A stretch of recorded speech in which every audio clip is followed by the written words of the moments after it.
मित्रों नमस्कार, आप है बसंत गुरु जी के साथ। मेरे युवा साथियों, मैं आज आपसे विशेष बात करने आया हूँ। यह विशेष बात क्या है मित्र? किस्मत और मेहनत, मेहनत और किस्मत, हम जब दोनों साथ साथ चलता है तब मेरे जीवन की वह चरम सफलता को प्राप्त करता है। पर यह होता कैसे है? पहले हमारे हिस्से में किस्मत आती है कि मेहनत आती है? मेरे बहुत से युवा साथी रोते बिलखते रहते हैं, चीखते चिल्लाते रहते हैं, देखो ना गुरुजी मेरे घर में ऐसा वातावरण है, देखो ना गुरुजी मेरे मम्मी ने ऐसा कह दिया, देखो ना गुरुजी मेरे पापा ऐसे आदत के हैं, मेरे पापा दरुआ हैं, मेरे पापा गंजेड़ी है, मेरे पापा फकेड़ी हैं, मेरे पापा जुवेड़ी हैं। हाँ ठीक, मेरी मम्मी बहुत झूठ बोलती है, मेरी मम्मी बहुत गालीबाज है, मेरी मम्मी तालीबाज है, मेरे मम्मी का गाल हमेशा बाजते रहता है, मेरा तो जीवन नर्क हो गया। अच्छा। कोई कहता है मेरे घर में सुख नहीं है, मेरे घर में साधन नहीं है, मैं किस कंगाल के घर में पैदा हो गया हूँ। अच्छा। कोई कहता है मैं छोटी जात में पैदा हो गया हूँ, मैं नीच जात में पैदा हो गया हूँ, मेरे परिवार का बैकग्राउंड बहुत ख़राब है, मेरे घर परिवार और वगैरह वगैरह। ओहो। कोई कहता है कि मेरे सब पास ये होता तो मैं ये बन जाता, मैं ये कर देता, मैं वो कर देता, मैं ऐसा कर देता, मैं वैसा कर देता, मैं इमका कर देता, मैं ढिमका कर देता। हो, आप दुनिया के सबसे महान उखाड़ चंद बन जाते। कोई कहता है मैं मुझको समय पे यदि अच्छा से इंग्लिश मीडियम स्कूल में बन गया होता तो मैं भी आविष्कारक होता, मैं भी वैज्ञानिक होता। कोई कहता है मुझको मेरे घर वाले सपोर्ट कर दिए होते तो मैं राजनीति में गया होता, मुझे मेरे जाति के लोग वोट कर दिए होते, मेरे दोस्त मुझको सपोर्ट कर दिए होते तो मैं नेता बन जाता, विधायक बन जाता, मंत्री बन जाता और राष्ट्रपति भी बन जाता। हा। पर बने कुछ नहीं, सब ठन गोपाल ठेंगा है। क्यों? अब इसका मूल कारण समझते हो? ये आप अपने किस्मत को दोष देने से पहले, मम्मी पापा को दोष देने से पहले, पड़ोसी को दोष देने से पहले, दोस्तों को दोष देने से पहले, जाति वर्ग को दोष देने से पहले, देश को दोष देने से पहले आपने ये देखा क्या कि आपके पास कितने अवसर थे? आपने जब गर्भ का चयन करना था, जब आप सूक्ष्म रूप में थे, जब जीव रूप में थे, तब आपके पास ये होश नहीं था क्या कि मैं कौन से गर्भ को धारण करूं? तो मित्रों, ये चयन मेरे ऊपर होता है कि मैं अपने कौन से मम्मी पापा का चयन करूं। मेरे मम्मी पापा नहीं जानता कि उसके गर्भ में कौन सा जीवात्मा आने वाला है, पर जीवात्मा को मालूम होता है कि मैं किस गर्भ को धारण कर रहा हूँ। तो किस्मत आप वहीं से बनाते हो, क्योंकि आपने यदि सब्र किया होता, आपने यदि ठीक ठाक गर्भ चयन किया होता तो संपन्न परिवार मिला होता।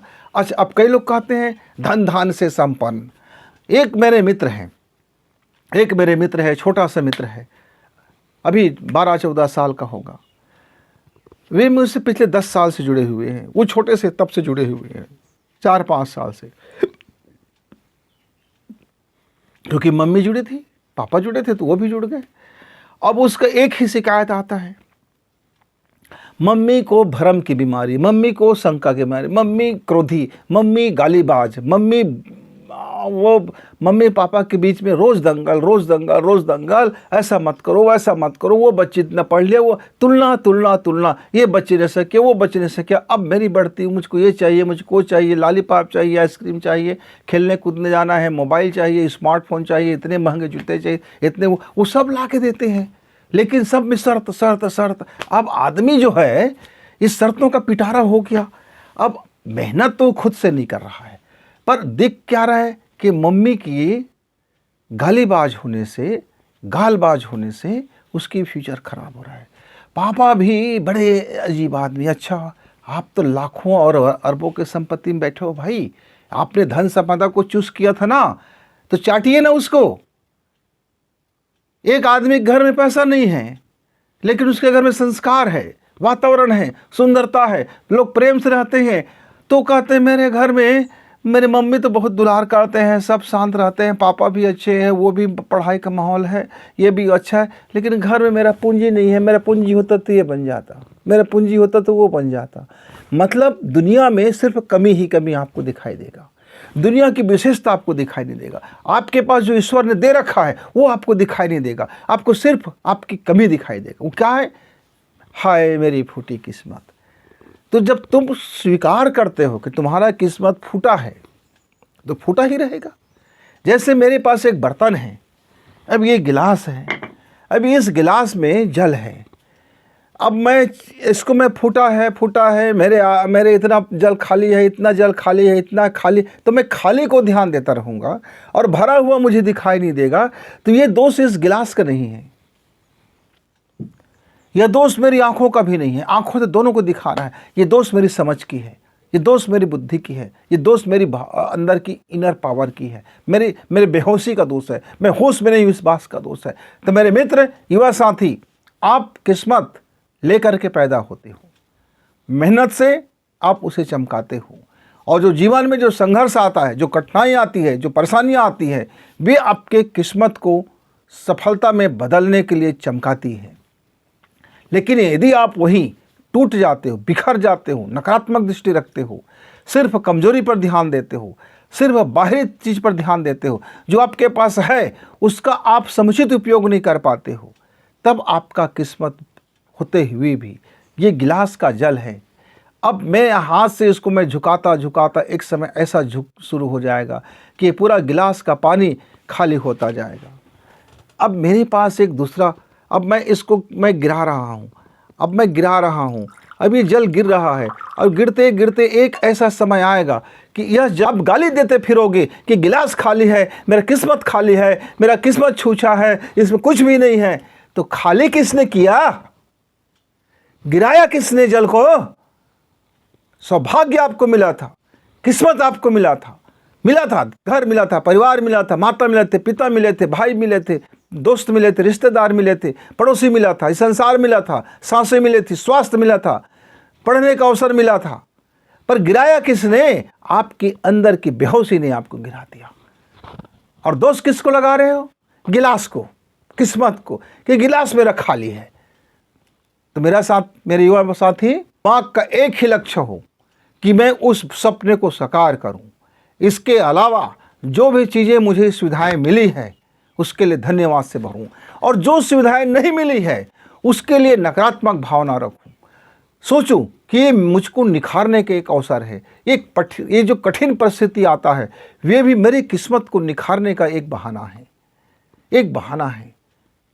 है। मित्रों, यदि आपके पास बड़े सपन हैं तो बड़े संघर्ष के लिए तैयार रहिए, क्योंकि बड़े सपनों को पाने के लिए आपका दिमाग जब लक्ष्य की ओर चलेगा तब आपके साथ बड़ा संघर्ष होगा।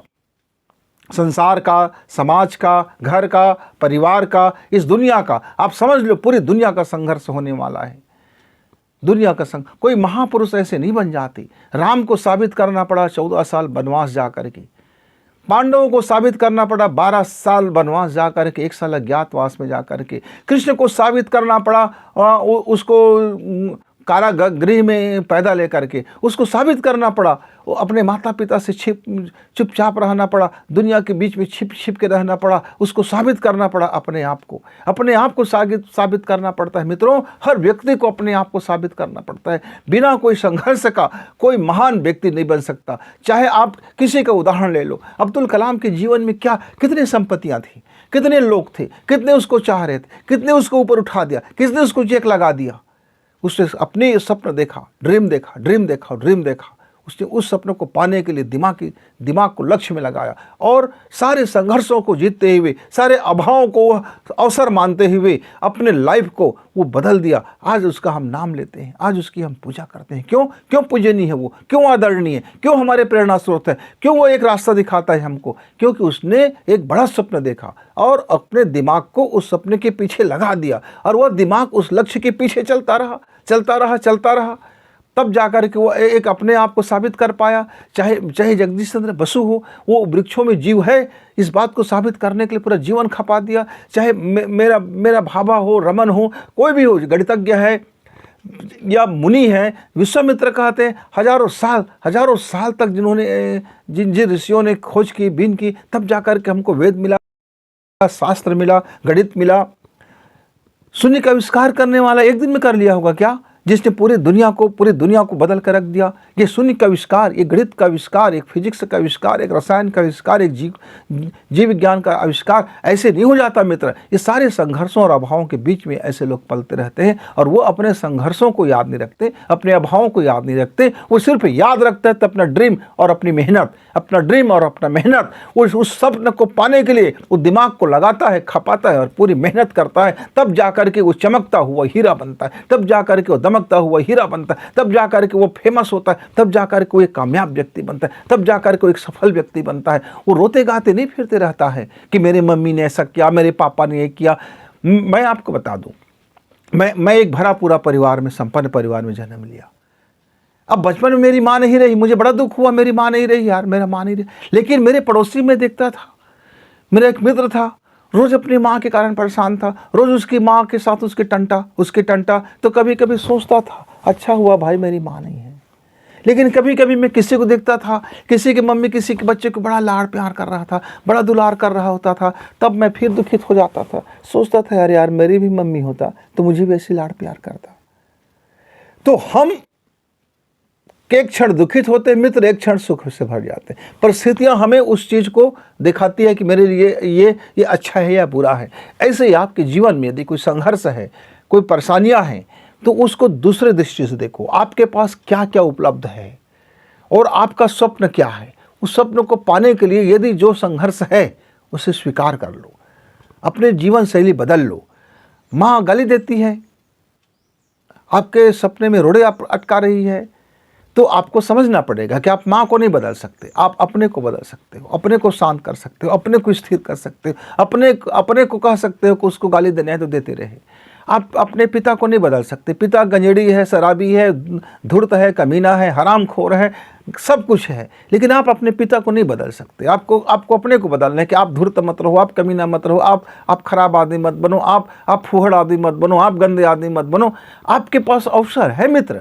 आप अपने घर में देखो, तुम्हारे घर में दिख रहा है ये एक आदत तुमको नहीं डालनी है। ये आपको फ्री में मिल गया कि देखो इधर इतने गंदे गंदे आदत के लोग होते, इतने फुहड़ शब्द बोलते हैं। ये आपको जब अच्छा नहीं लग रहा है तो आप अपने जीवन में इसको मत पालन करना।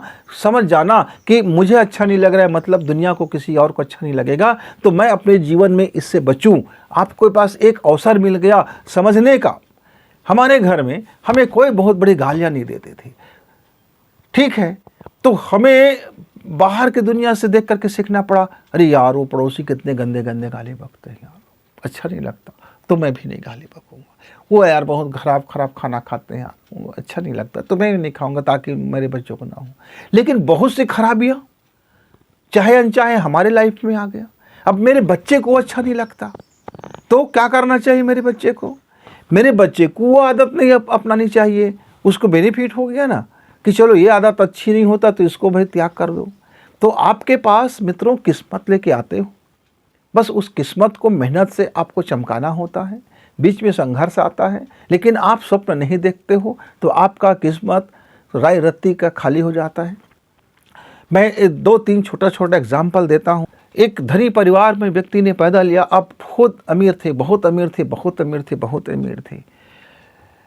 उसके पिताजी के रहते तक वो धन संपदा से बहुत ज़्यादा थे। पिताजी के जाने के बाद उसके कारोबार को उसके इस एम्पायर को संभालने वाला नहीं था, क्योंकि उसके पास होश वाला बुद्धि नहीं था, उसके पास व्यापारिक बुद्धि नहीं था, उसके जीवन में उसने कुछ सीखा नहीं था। बस जीवन भर सदा जीवन भर ऐशो आराम करते रहे, कुछ सीखा नहीं। और अंत में उसके पूंजी धीरे धीरे नष्ट होते उसके जीवन काल के अंत में नष्ट हो गया। किस्मत से पैदा हुआ, अमीर घर पैदा हुआ, लेकिन मेहनत नहीं किया, किस्मत बचा न सका। गौतम बुद्ध को देख लीजिए, वो राजा के घर में पैदा हुआ। उसने समझ गया कि जीवन, इस संसार, इस भौतिक पदार्थ में जीवन का परम लक्ष्य नहीं मिल पाता है। उसने उसका त्याग किया और अपने आप को होश से भरने के लिए उसने तपस्या की और गौतम बुद्ध बन गया। पहले एक राजा का पुत्र होता तो शायद गौतम बुद्ध का नामो निशान मिट गया होता। पर जब गौतम बुद्ध ने अपने जीवन की पराकाष्ठा को समझा, अपने जीवन के परम उद्देश्य को समझा, अपने बड़े ड्रीम को पाने के लिए जब निकला, तब वो आज वो बुद्ध हो गया। मित्र, हमने अपने जीवन में धन का महत्व नहीं समझा, धन कमाया नहीं। हमने ज्ञान का महत्व समझा तो ज्ञान कमाने में लग गए, एक तरफा हो गया। मेरे एक मित्र थे जिसने ज्ञान भी कमाया और धन भी कमाया, मान भी कमाया, सम्मान भी कमाया, संपत्ति भी बना। उसके पास ज़्यादा संपत्ति नहीं था, हमारे जितने ही समकक्ष थे, हम मध्यम परिवार के लोग थे, उनके पास भी करीब करीब 60-70 एकड़ का ज़मीन रहा होगा। हमारे परिवार के पास भी वही 60-70 एकड़ का ज़मीन रहा होगा। चारों भाइयों में हमारी बंटवारा होकर के अब 4 हिस्सा में बदल गया। वो आदमी अकेला था, उसके हिस्सा बटा नहीं।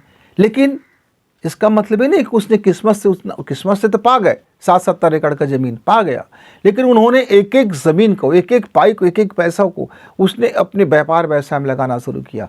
वो अपने खुद में एक बड़ी कर्मचारी बना, लेकिन उसने अपनी सरकारी नौकरी छोड़ दी। कहा कि सरकारी नौकरी में तनख्वाह है, तनख्वाह से ज़्यादा हम कमा नहीं सकते, कमाने के लिए हमको नियत खराब करना पड़ेगा, भ्रष्टता से अपनाना पड़ेगा, ये जीवन में आएगा। क्योंकि मैं जिस रास्ते से धन कमाऊँगा वो रास्ते निकल जाएगा, मैं जिस मानसिकता से धन कमाऊँगा मेरे परिवार में पता नहीं फलित होगा कि नहीं होगा। तो उसने सरकारी जॉब भी छोड़ दी। सरकारी जॉब छोड़ करके उन्होंने एक फैक्ट्री डाली, एक कारखाना डाल दिया। उसने अपनी धन संपदा लगा दिया और लगा करके उसने क्या किया, वो धन संपदा जो 60-70 एकड़ का ज़मीन था, आज वह लाखों और अरबों के एसेट्स के मालिक बन गए। क्योंकि उसने मेहनत की, एक ड्रीम देखा, एक स्वप्न देखा। हमारे गुरुदेव एक संपत्ति वाले के घर में जन्म लिया। उन्होंने सारी धन संपदा लगा दी। कहा कि नहीं, मुझे बड़ा काम करना है, मुझे गायत्री मिशन की स्थापना करना है, एक बड़ा स्थापना करना है। तो उसके माँ ने कहा, बेटा इतना संपत्ति हमारे पास नहीं है। तो कहा कोई बात नहीं, संपत्ति नहीं है ना, मेरे जज्बात है, मेरी तपस्या है, मेरे हौसले हैं, मेरी मेहनत है। और गुरुदेव पंडित श्री राम शर्मा जी ने मेहनत करी, अपना धन संपदा लगा दिया, एक एक पाई लगा दिया, अखंड ज्योति संस्थान स्थापित कर दी, पाई लगा दिया, तपस्या करते रहे, मेहनत करते रहे, लोगों को समझाते रहे, लोगों की ज़िंदगी ऊपर उठाते रहे, वो संघर्ष किया और हिंदू संस्कृति को, सनातन संस्कृति को पुनर्जागृत करने का काम करते रहे। और देखते ही देखते मित्रों, अपने जीवन काल के 80 बरस के अंदर में वह ऐसा काम कर गया कि हमें लगता है कि 800 जन्म लेना पड़ेगा अन्य समान लोगों को इतना काम करने के लिए। 80 बरस में इतनी मेहनत करी कि आज पूरे विश्व में उनके कई करोड़ फॉलोवर्स हैं। आज उसकी संपत्तियां कई करोड़ की है, अरबों की संपत्तियां, एक एक जगह की संपत्तियां, कितने शक्तिपीठें, कितने प्रज्ञापीठें और कितने लाखों करोड़ों लोग जनमानस जुड़े हुए, कितने के जीवन बदल गया, कितने का परिवार बदल गया, कितने लोग अपने आप को उठा करके कि कहां से कहां पहुंचा दिया। गुरुजी ने जिसके ऊपर हाथ रख दिया, मेहनत करने सिखाया, प्रेम करना सिखाया और समर्पण सिखाया, आस्था सिखाया, मोहब्बत सिखाया। और जब उन्होंने ये सिखाने का काम किया तो सबसे पहले उसने अपने को ही निछावर किया, अपना ही समस्त निछावर कर दिया, बो दिया इस संसार में। मित्रों, तो किस्मत तो उसके पिताजी के भी थे, किस्मत तो उनके पास भी था, उनके पास भी तो वो संपत्ति था, लेकिन विजन नहीं था, मेहनत नहीं था।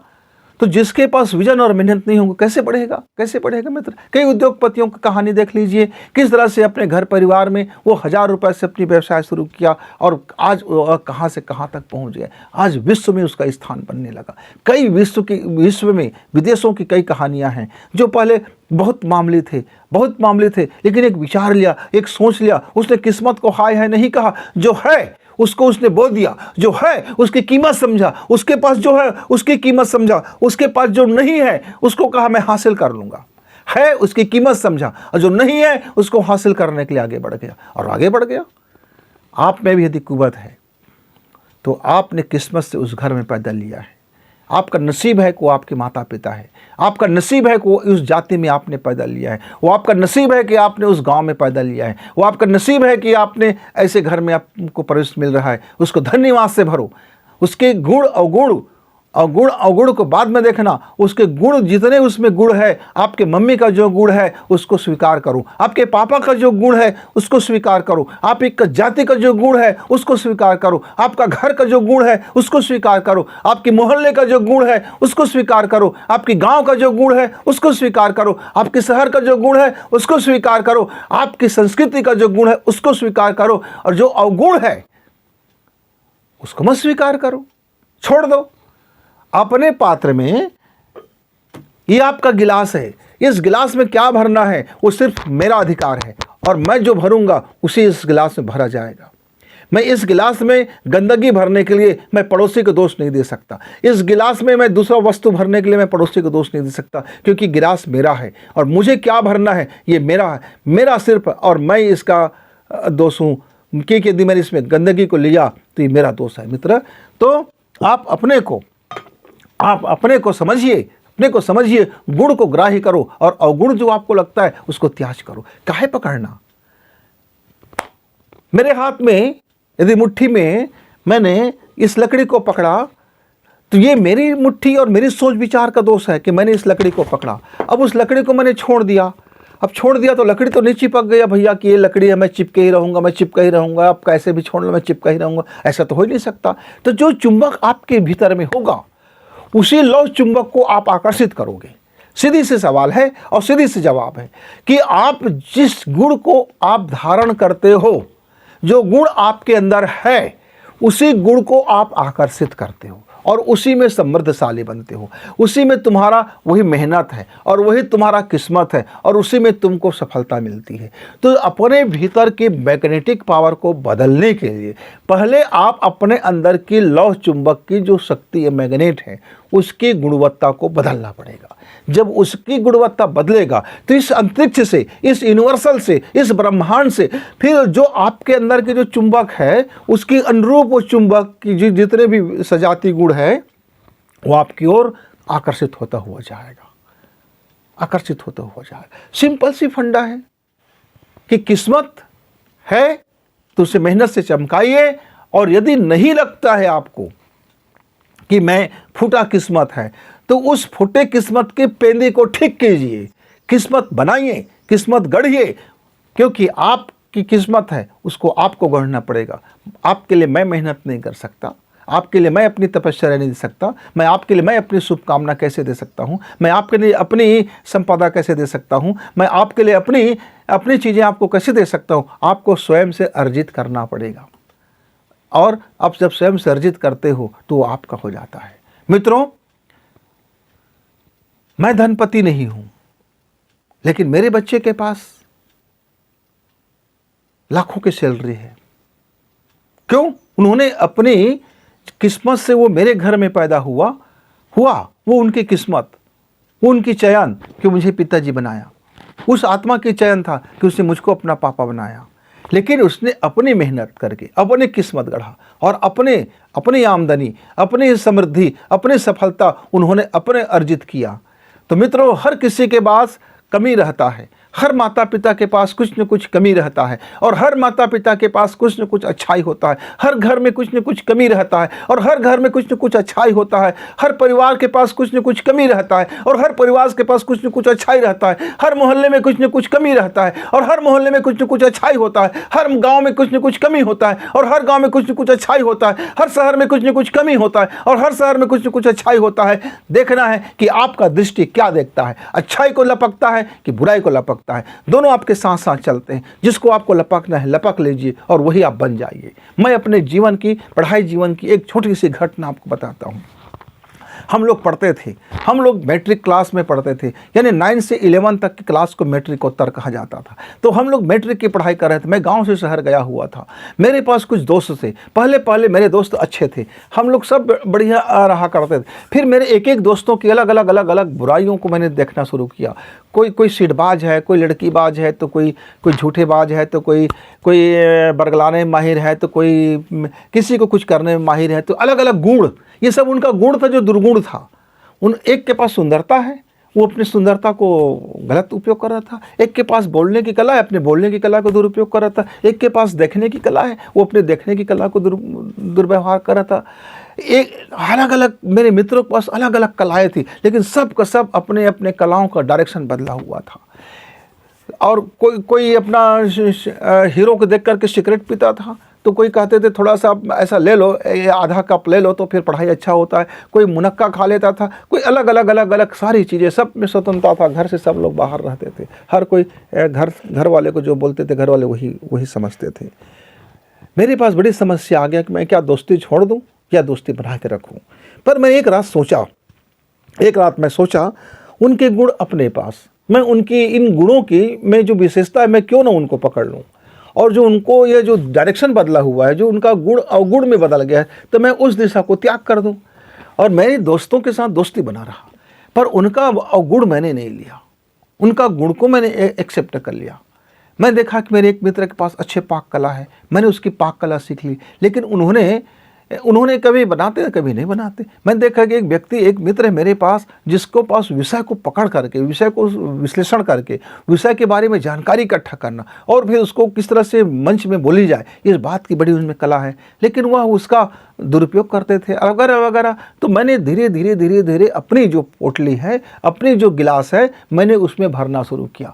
मेरा गिलास खाली था, मैं बहुत कमज़ोर था, मैं बहुत बुद्धू था, मेरे पास कोई ज़्यादा जानकारी नहीं रहते थे, मैं बहुत मेमोरी पावर भी मेरा कम रहता था, मैं बड़ा भयभीत रहता था, बड़ी घबराहट रहती थी, लेकिन मेरा गिलास खाली था। मुझे इस बात का मलाल भी नहीं था। मैं सोचता था अच्छा हुआ कुदरत ने मेरे अंदर में पहले से कोई चीज़ भर के नहीं रखा है, क्योंकि पहले से भर के रख देता तो मुझे उसका कीमत मालूम नहीं होता। मेरे पास धन है तो धन की कीमत मालूम नहीं होगा, माँ है तो माँ की कीमत मालूम नहीं होगा, पिता है तो पिता की कीमत मालूम नहीं होगा, भाई है तो भाई की वैल्यू मालूम नहीं होगा, बहन है तो बहन की वैल्यू मालूम नहीं होगा, अच्छे पड़ोसी है तो अच्छे पड़ोसी की वैल्यू मालूम नहीं होगा, अच्छा गाँव है तो अच्छे गाँव का वैल्यू मालूम नहीं होगा, अच्छा शहर है तो अच्छा शहर का वैल्यू मालूम नहीं होगा, अच्छा देश है तो देश का वैल्यू मालूम नहीं होता। तो मैंने कहा अच्छा किया मेरी किस्मत में कि उन्होंने खाली कर दिया। मैं एक काम से तो बच ही गया कि खाली करने के झंझट से मैं मुक्त हो गया। धन्यवाद मेरे ईश्वर के मेरे पात्र को आपने खाली भेज दिया, बिल्कुल खाली भेज दिया। ऐसा मैंने सोचा, हालांकि पात्र खाली नहीं था, बात मालूम हुआ कि बहुत गंदगी भरा हुआ था। फिर उसमें से कुछ को साफ किया और कुछ गंदगी बचे रह गया, लेकिन जो भी साफ हो गया, जो अच्छा भरा भर लिया। तो मित्रों, अपने जीवन को हमने बदल के रख दी। हमने ये कभी नहीं कहा कि मेरी किस्मत खराब है, मैंने कहा कि मेरा किस्मत, थैंक यू कि मुझको आपने जन्म दिया, मेरे माता पिता के घर में जन्म दिया, मुझको इतना संपत्ति दिया, इतना सम्मान दिया। हमने धन्यवाद से अपने आप को भरा। और मैं कमी देखता तो हजारों कमी था। तो दृष्टिकोण आपका ऊपर है मित्र कि आप क्या देखते हो। तो एक बार पुनः मैं आपसे कहना चाहूँगा, किस्मत से आप पैदा होते हो ऐसा नहीं है, आप स्वयं से चयन करते हो माता पिता का गर्भ।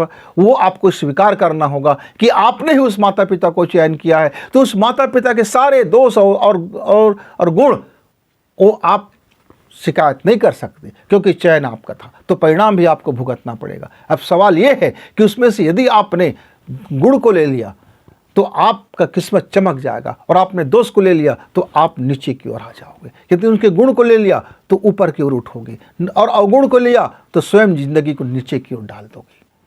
तो चयन आपका था, अब वो किस्मत से अब आपको किस्मत बन गया।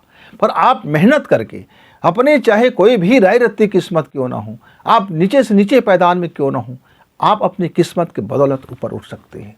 मित्रों, पीएचडी करना है यदि आपको, तो पहले नर्सरी क्लास में जाना पड़ता है, और आपको एक लंबी प्रतीक्षा करना पड़ता है, एक लंबी मेहनत करना पड़ता है। धीरे धीरे पहली नर्सरी से KG1 KG2, पहली दूसरी तीसरी चौथी पाँचवीं होते होते आप 12वीं, फिर आपको स्नातक के बाद स्नातकोत्तर के बाद आप पीएचडी क्लास में जब पहुँचते हो, तब आपका किस्मत दिखता है कि वाह, इसने तो पीएचडी कर ली। लेकिन आपने नर्सरी क्लास नहीं देखी ना, पीएचडी करने से पहले उसको नर्सरी में आना पड़ा था।